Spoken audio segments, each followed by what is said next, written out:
Surat An-Nur, surat ke-43, surat An-Nur.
Disebut surat Az-Zukhruf.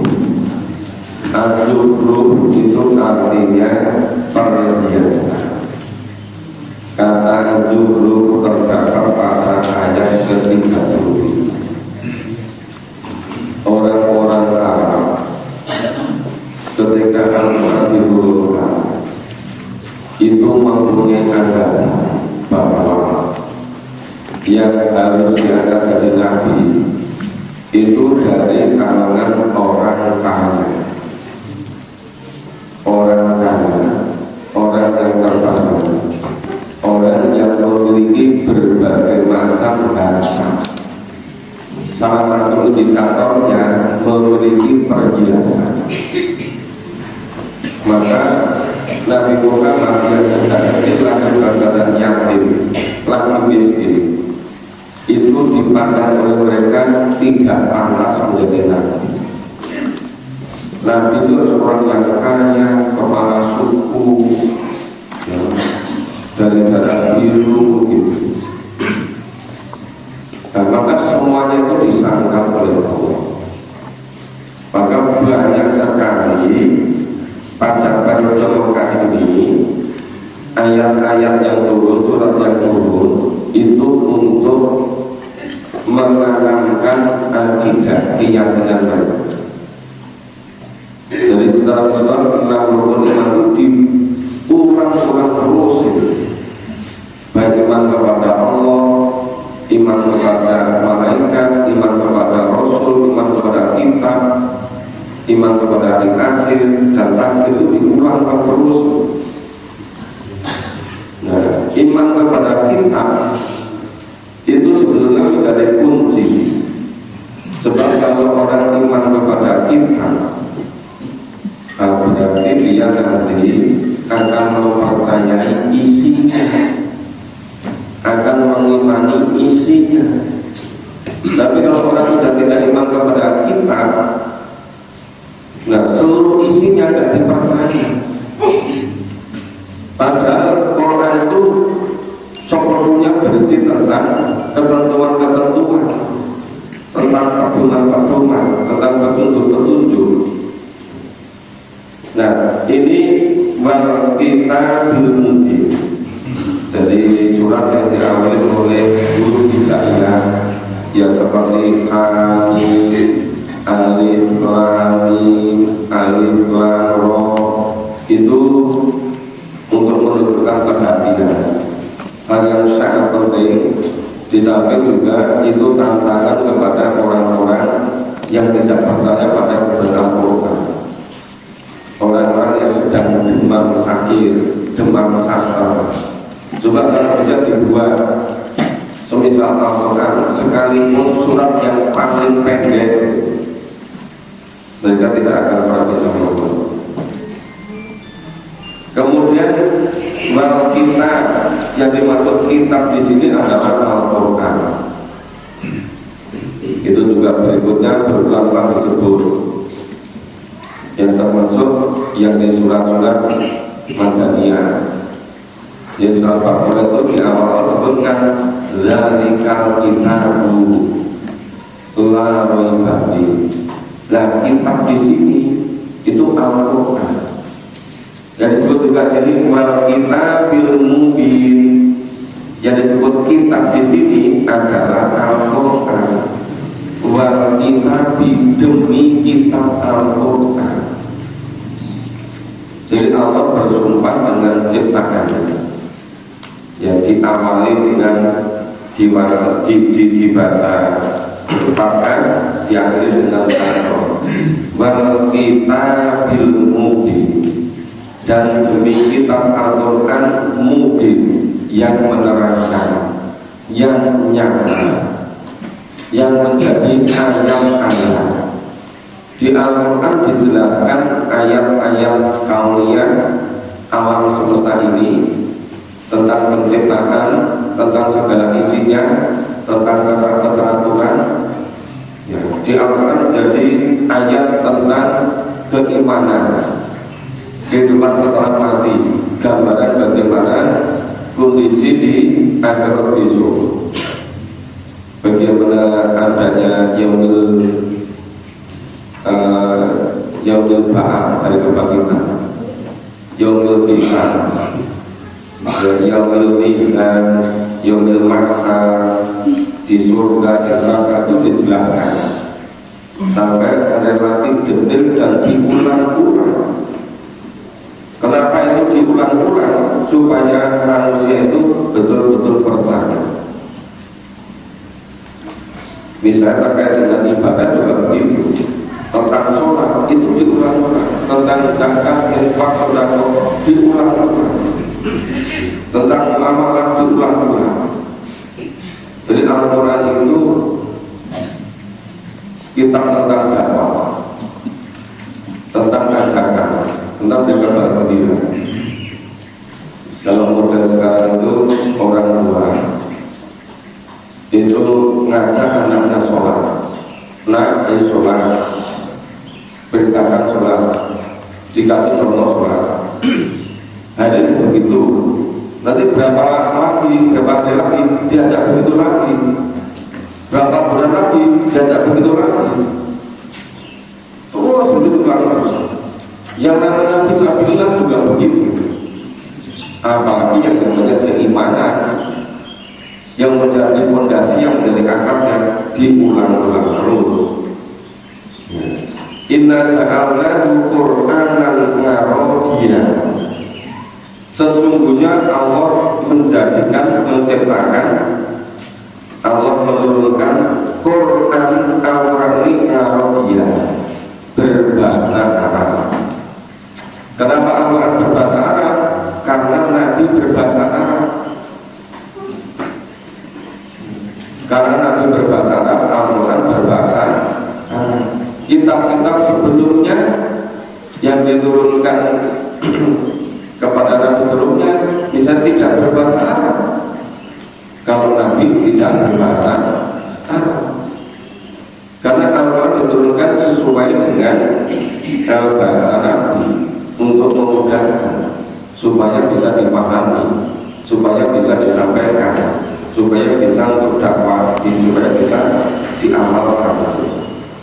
Nah, Allah menjadikan atau Allah menurunkan Al-Quran berbahasa Arab la'alakum taqilu, agar supaya kamu memahaminya, supaya kamu berpikir. Jadi bahasa Arab itu bahasa yang sangat luas, sastranya sangat tinggi, susunannya menakjubkan, sehingga sering orang tergila-gila dengan susunan bahasa Arab, bahkan menjadi lomba. Bahasanya, syairnya, sastranya yang paling hebat, yang menjadi juara itu digantung di Ka'bah. Menunjukkan itu betapa mulia. Ya, bahasa Arab itu bahasa yang perubahan kata itu bisa menjadi luar biasa banyaknya. Ya, adanya penambahan huruf, perubahan huruf, perbedaan sakal itu bisa bermakna berbeda-beda. Yang namanya tasrif itu satu kata itu bisa menjadi berpuluh-puluh kata. Itu maknanya bisa berbeda-beda. Itu kehebatan kelengkapan bahasa Arab. Itu supaya memahaminya, supaya berpikir. Wa innahu, dan sesungguhnya hu Al-Quran fi umil kita, ya, di dalam induk, ya, itu induk kita, induk kita. Kenapa ibu itu disebut umi?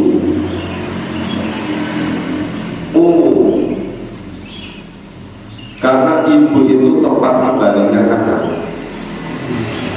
tempat perhatian anak. Anak yang tidak merindukan ibunya sebelumnya kehilangan nuraninya, hilang fitrah. Anak yang sudah lama bepergian teringat ibunya, tahu-tahu bisa nangis sendiri. Ini dari juga ada kata imam. Imam itu tempat perhatian seluruh makhluk. Imam itu diperhatikan oleh makhluk, ditirukan oleh makhluk. Kalau ada imam kok makhluknya suara sendiri-sendiri, itu namanya bukan berjamaah. Jadi imam itu menjadi pusat perhatian dan yang diikuti. Dan di sini Al-Quran itu fi umul kita ladaina. Al-Quran itu menjadi induknya kita di sisi Allah. Nanya kembali pada Allah. Ya, karena Allah itu maha mulia, maha agung, Al-Quran berada di sisi Allah. Al-Quran juga agung, Al-Quran juga mulia. Nah, Al-Quran sebagai induknya kita menjadi rujukan segala macam ilmu, segala macam petunjuk hidup, sumber dari segala sumber, rujukan dari segala rujukan. Maka kenapa ketika zaman Islam dulu itu setiap orang Islam yang pertama-tama itu memahami Al-Quran dulu. Al-Quran dituntaskan dulu, dipahami, kemudian film berikutnya terus berusaha semaksimalnya mengamalkan, membiasakan Quran selalu menjadi rujukan. Maka orang tersebut dengan menjiwai Al-Quran.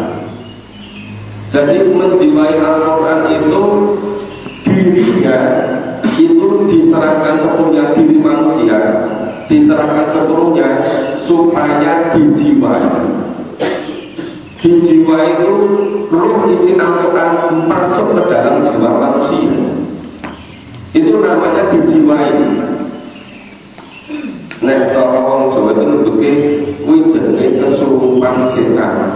Itu jiwanya dimasuki oleh setan. Jadi karena itu mengatakan juga Dewa ini kesurupan Al-Quran neraki malah jadi gila nanti. Padahal Al-Quran itu luar biasa banyak petunjuknya, sangat mulia. Jadi kalau misalnya Nabi dan para sahabat dikatakan Nabi itu seperti Al-Quran berjalan, para sahabat itu ikut Nabi seperti Al-Quran berjalan, itu artinya Al-Quran itu masuk pada jiwanya. Jiwa orang-orang betul-betul dijiwai, dikuasai oleh Al-Quran. Bukan seperti zaman sekarang sebaliknya, apa? Ingin menguasai Al-Quran. Al-Quran diperlakukan semuanya sendiri. Nek ayatnya cocok di bulan baleni, terus dipromosikan di mana-mana semua ujung-ujung ya itu terus ayat itu terus. Ada yang ujung itu pada masa ayat 15 atau 20 ayat, tapi itu terus itu. Terus ayat yang lain gimana? Dibiarkan saja. Nah itu bukan menjiwai Al-Quran, itu menguasai Al-Quran, ingin ngatur Al-Quran. Karena Al-Quran itu dari Allah, itu istilah di sini ini ladaina, berarti si Allah. Orang yang ingin menguasai Allah itu orang yang ingin menguasai Al-Quran, orang yang ingin ngatur Allah. Allah suruh manut sama dirinya. Nah terbalik-balik, makanya hidupnya itu tidak bisa jadi beres-beres. Di dunia ini kalau keliru mengambil petunjuk, keliru mengambil pedoman hidup, keliru mengambil ketentuan hidup, itu bisa terbalik-balik. Dia terbalik-balik ke kamu. Bisa jadi memperlakukan benda yang benda itu tidak bisa untuk apa-apa, itu malah dianggap Tuhan. Yang seharusnya dari alam semesta ini semuanya itu hanya ada dua entitas.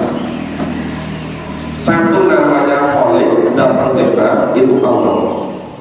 Sedangkan semuanya makhluk.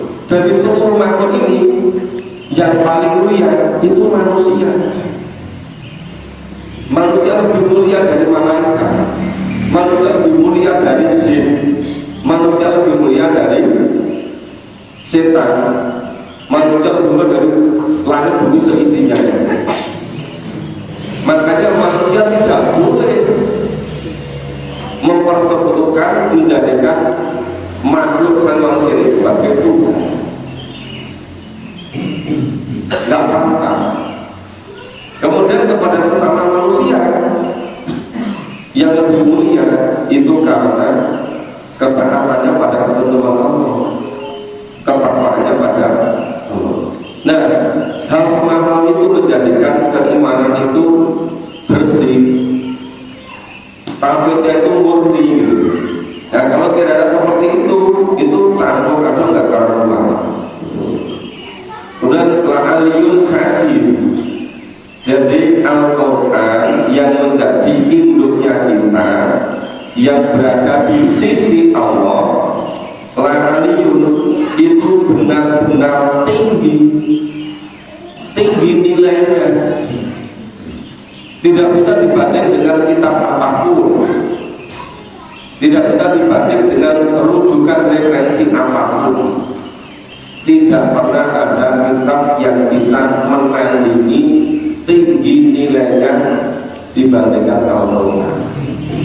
Sepanjang masa orang misalnya menemukan yang apapun kemudian menjadi rujukan, tidak pernah bisa menandingi ngaliyu ketinggian dari Al-Quran. Hakim, ya, mengandung hikmah. Al-Quran mengandung hikmah. Al-Quran menjadikan orang itu tepat dalam mengambil keputusan, tepat dalam menjalani hidup. Kalau menjadikan Al-Quran sebagai pedoman hidup, maka kalau ada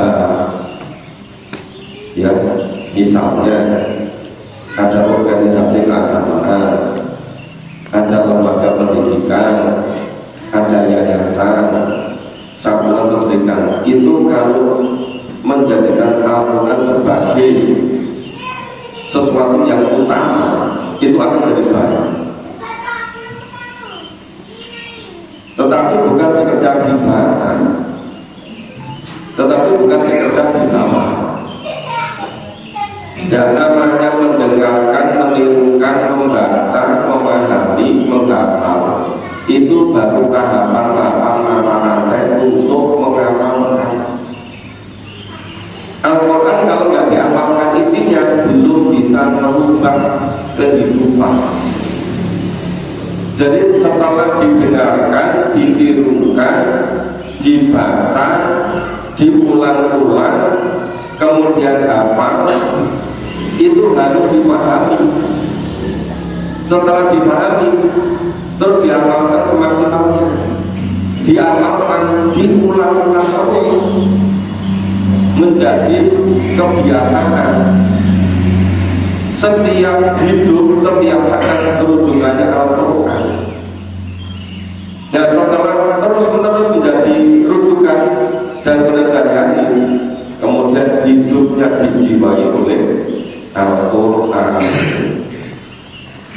Walaupun sekarang ya sedikit ya pengajian-pengajian yang sudah Al-Quran sebagai rujukan utama untuk kami dan diamalkan. Lembaga-lembaga pendidikan juga begitu. Organisasi keagamaan juga begitu. Seringkali Al-Quran hanya sebagai sebagai simbol, ya sekedar sebagai untuk seperti kalau pada sekarang itu daya tarik atau eye catching. Eye catching itu segelas berapa detik itu seakan-akan lembaga itu pedoman Quran itu. Itu mungkin yang nyolong mata, eye catching. Oh, kelihatannya Quran ini, ternyata mereka di dalam kok nggak dipahami, kok nggak diamalkan, kok nggak jadi rujukan hidup gitu. Ayat 5, apana dari bukan kumudikro maka apakah kami Allah akan berhenti menerangkan kepadanya. Itu kalau orang tua seringkali mendidik anaknya, yang didik anaknya diberitahu begini-begini, si donengkan. Orang tua katakan, ya wis kamu nek kono, sudah terserah pada kamu. Itu seringkali orang itu muda juga, itu putus asa,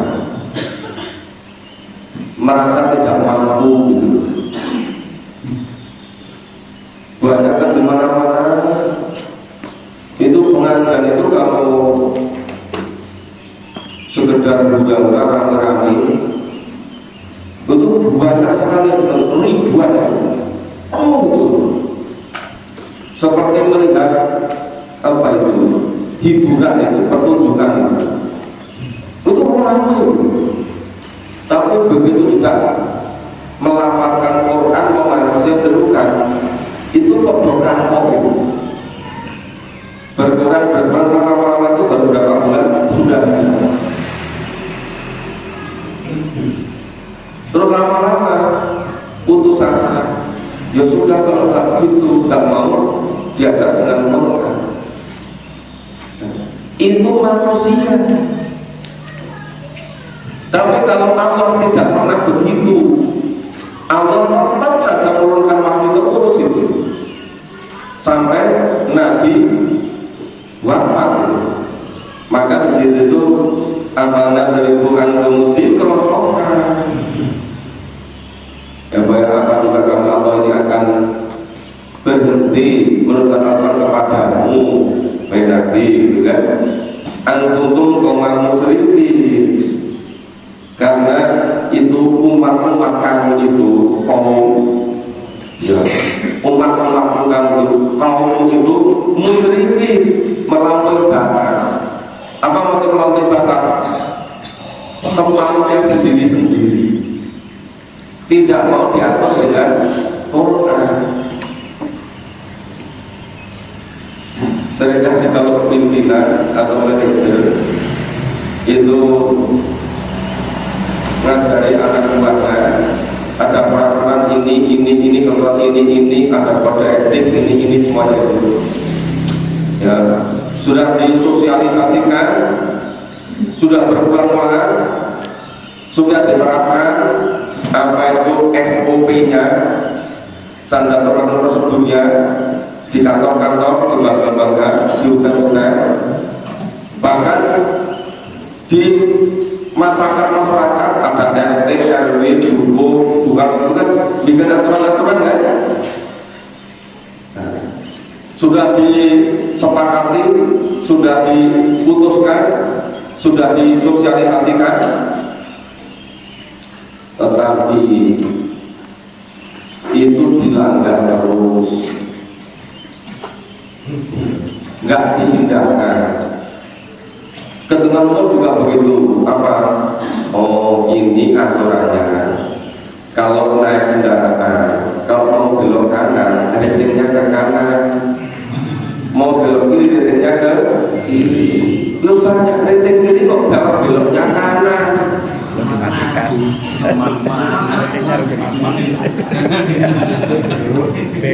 Itu kadang-kadang bilangnya jangan itu mikir ngomong gitu, kok gak konsen naik kendaraan itu. Sering terjadi begitu kan? Seharusnya kalau memang jalannya biasa, buat dia menempatkan diri di posisi yang kira-kira yang lain itu bisa mendahului gitu kan. Ini jalannya pelan-pelan, wes ngeteng tengah-tengah itu. Apa itu?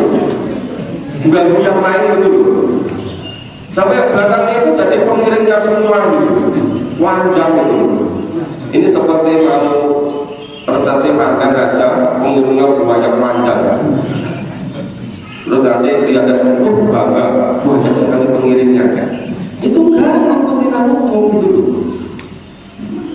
Mesti menempatkan diri gitu. Terus ada traffic lain. Maksudnya kalau lampunya hijau jalan, kalau lampunya kuning siap-siap berhenti, lampunya merah berhenti, lampunya merah malah dibantar keno ngumpul salah hijau, terbalik-balik itu. Nah, anak-anak itu diajari di sekolahan gitu. Nah, nanti kalau lampunya merah berhenti ya. Tapi barang betul jalan lampu merah terus, dia jadi bingung, sing bener ki sing ndi. Yang betul yang mana? Sehingga ketika sudah sampai ke SMA, sampai SMA, mahasiswa lampu merah terus saja. Kita di sana dia ada polisi. Tapi lampunya merah aja. Kenapa terus? Saya kira tidak ada polisi. Jadi takutnya itu hanya kepada figur. Maka ketika jadi pejabat tinggi eselon 1 ini tuh takutnya hanya kepada orang, hanya pada atasan. Terus atasannya gak berwibawa, bisa habis. Takutnya hanya kepada sistem BPK, BPKP, Irjen. Nah, sistemnya dilemahkan, udah semuanya sendiri-sendiri. Akhirnya apa? Tidak ada kemakmuran, tidak ada pemerataan. Nah, kembali ke sini, kalau Allah tidak akan seperti itu. Kalau manusia itu kadang sampai bingung sendiri, bagaimana cara memperbaikinya, dari mana, karena sudah saking kompleksnya, saking sulitnya, sudah menyerah semua. Itu manusia menjadi seperti itu. Tapi kalau nggak pernah begitu, maka abana teribuan kumudikro sofa antum kuntum muslimin. Apabila kami Allah ini mau berhenti mereka padu karena kamu sangat melampaui batas, sudah tidak mau mengikuti aturan, sudah tidak mau mengikuti ketentuan, sudah tidak mengikuti SOP. Kalau kamu tetap saja terus tidak terpengaruh oleh itu, maka arsalna minan nabiyyi fil awwalin. Nah, coba ini berapa banyak nabi-nabi yang telah Allah utus kepada umat-umat yang terdahulu. Itu membesarkan hati Nabi. Wahai Nabi, kalau kamu diikuti hanya oleh sebagian kecil dan masih dalam kalangan orang-orang yang lemah, dulu juga terjadi. Rasul diperlakukan seperti itu juga. Nabi-nabi juga begitu. Itu sebetulnya memotivasi Nabi, menginspirasi Nabi. Cuma karena Nabi itu sudah wafat, kalau sudah wafat, tugas kenabian, tugas Rasulullah itu tidak boleh berhenti. Makanya kita semua juga tidak boleh patah semangat. Kita juga tidak boleh putus asa. Jadi kalau misalnya sekarang ngajak-ngajak, yang diajak malah ngajak balik itu, maunya sini ayo kita ke pengajian, malah nanti diajak, itu sepak bolanya bagus itu jalan kaki itu pada price gitu, malah dibalik lagi. Itu maksudnya dulu juga terjadi begitu. Tidak usah putus asa, ya, tidak usah berhenti, terus saja gitu loh. Jadi bukan terjadi ketika zaman Nabi Muhammad saja, bukan hanya terjadi zaman sekarang ini saja. Sejak dulu juga ada yang seperti itu gitu loh, supaya kuat pendiriannya. Jadi kalau misalnya yang ngaji kok tidak semakin banyak, kok berkurang. Kalau itu yang lain nggak berangkat, tak ikut nggak berangkat. Nggak boleh begitu. Masing-masing harus memantapkan diri sendiri. Harus yakin yang bisa menyelamatkan besok di akhirat itu karena memahami dan mengamalkan Al-Quran. Itu betul-betul pedoman dipegang. Kalau perlu sampai punya kebutuhan ada orang lain atau tidak ada orang lain memahami dan Al-Quran, itu keharusan bagi dirinya dimanapun kapanpun berada. Mestinya begitu kan. Saya waktu kemudian temannya nggak berangkat, itu nggak berangkat, ya mestinya para temannya itu diakhiri supaya mau berangkat. Mestinya begitu. Makanya bahkan arsalna min nabiyyin fil awwalin. Dan berapa banyak Allah mengutus rasul-rasul, mengutus nabi-nabi, ya, sebelum kamu, sebelum Nabi Muhammad, itu betapa banyak, ya, betapa banyak orang yang ajar dilecehkan, tidak diikuti oleh yang diajar gitu. Supaya tidak boleh putus asa, supaya terus saja gitu. Nah, sekarang kita lanjutkan baca ayat 7. A'udzu billahi minasy syaithanir rajim. A'udzu billahi minasy syaithanir rajim. Wa ma ya'tihim min nabiyyin illa kanu bihi yastahzi'un. Wa ma ya'tihim min nabiyyin illa kanu bihi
bahkan lebih ngeri lagi. Wa ma ya'tihim min nabiyyin illa kanu bihi yastahzi'un. Dan tiada seorang nabi pun yang datang kepada mereka kaumnya, illa kanu bihi, melainkan kaumnya itu yastahzi'un, malah selalu memperolok-olokkannya. Atau Nabi itu sebagai Allah bukan sekedar gak diterima, tetapi malah diperolok-olokkan, dihinakan, diejek gitu loh. Itu terjadi dari dulu-dulu, ya sampai sekarang, sampai seterusnya, malah memperolok-olokkan. Zaman yang ini kok masih mengacu pada era 1500 tahun yang lalu. Jadi Al-Quran diturunkan kan 1500 tahun yang lalu. Maka banyak orang sekarang yang menganggap Quran itu tidak relevan, memperolok-olokkan, mengejek-ejek. Orang mengatakan apa? Oh, itu orang yang tidak tahu zaman. Hidup sudah zaman pada era Society 5.0. Kok masih merujuknya 1500 tahun yang lalu. Jadi anggap orang-orang yang seperti kita ini berusaha memainkan seperti itu, anggap ketinggalan zaman. Jadi nggak kalah dengan Sidul anak sekolah, katanya ketinggalan zaman. Jadi Al-Quran ini tidak pernah ketinggalan zaman. Itu cocok kapanpun dan dimanapun. Makanya kalau ini sampai mengatakan ya wa ma ya'tihim min nabiyyin illa kanu bihi yastahzi'un. Jadi tidak seorang nabi pun datang kepada kaumnya melainkan mereka selalu memperolok-olokkan. Jadi kalau Bapak Ibu sudah mulai tertarik, mulai betul-betul terbuka hatinya, menyenangi memahami ngawalkan Quran, ajak yang lain memperolok-olokkan, ya sabar, ya tambah.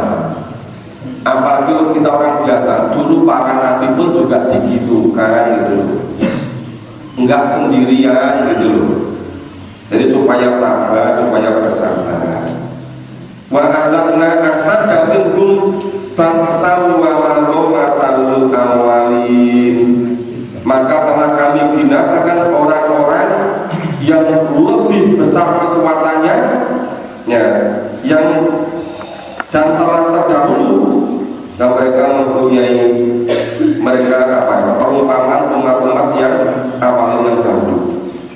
Jadi wa alaqna, Allah telah menghancurkan, memusnahkan umat-umat yang jauh lebih gagah perkasa. Itu Qarun dan pengikutnya, Fir'aun dan pengikutnya, itu kurang hebat apa? Namanya kaum Ad, kaum Samud, itu teknologinya kurang dahsyat apa? Kurang hebat apa? Tapi semuanya musnah itu, semuanya hancur, dan itu semuanya dikisahkan dalam Al-Quran. Maka dikatakan matalul awali itu sebagai perumpamaan umat yang terdahulu.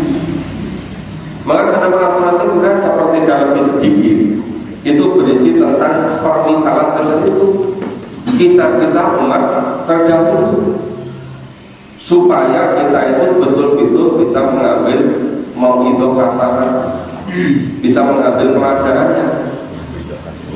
Nah, jadi kalau zaman sekarang orang yang merasa mengumpulkan harta lebih banyak, merasa hebat, merasa kuat, kemudian tidak mau Quran, ya dulu-dulu juga tidak begitu.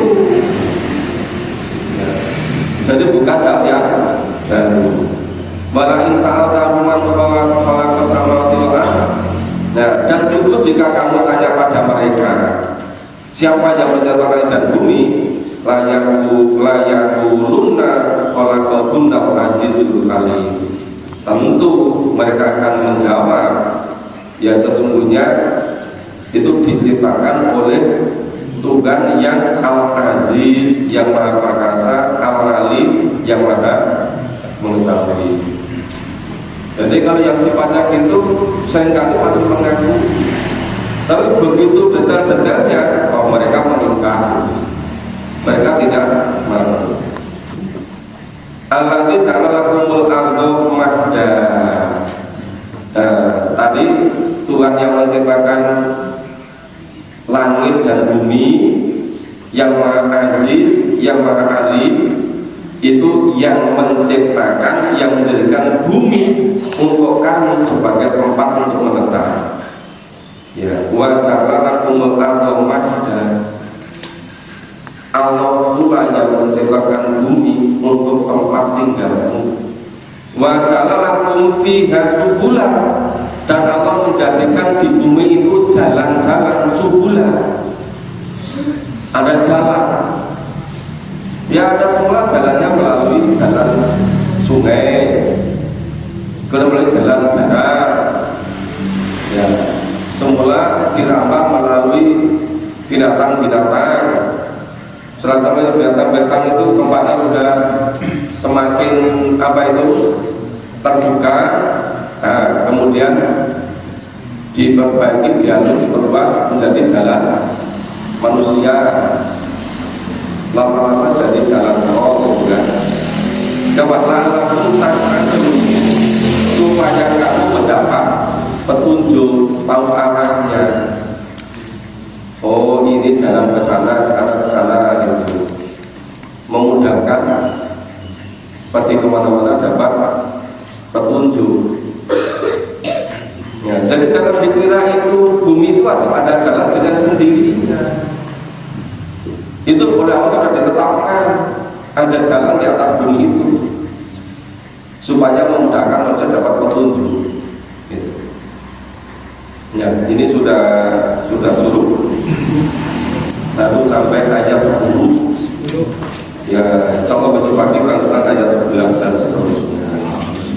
Jadi di awal sudah karena untuk mengkondisikan dan bisa selesai 10 ayat. Mudah-mudahan besok bisa lebih cepat kita memahaminya, lebih mudah kita memahaminya. Terima kasih semuanya. Bapak Ibu, nanti sore maghrib jadwalnya di Masjid Baitul Maqmur di Karangkawasan, di Masjid Ahmad Tapi Muslim Pasar. Kemudian sholat Isya di Masjid Quwwatul Islam yang relatif dekat dari sini, jadi di Turusan sebelum Kelurahan Lama. Oke, semoga kita bisa menyempatkan diri untuk selalu memahami dan mengamalkan. Kita akhiri bersama dengan baca hamdalah dan doa kafaratul. Alhamdulillah. Subhanallah wa bihamdihi.